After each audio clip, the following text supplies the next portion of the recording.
Barchalarimizga Allohning rahmati bo'lsin. Mana Ramazon oyida turibmiz.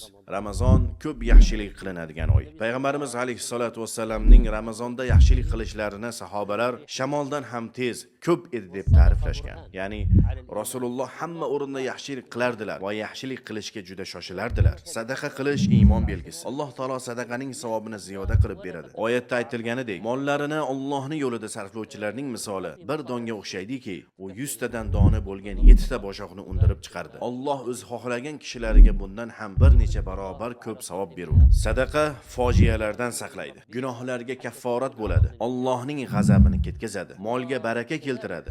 Rizqni keng qiladi va Alloh taolo sadaqani o'rnini to'ldiradi va sadaqaning savobini bir necha barobar qilib ko'paytirib beradi. Alloh taolo hadis quddisida aytgan: "Ey odam bolasi, infoq ehson qil, senga ham infoq qilinadi." Ramazon yaxshilik, infoq, ehson oy. Ro'zadorlarni taomlantirish va boshqa turli sadaqalar.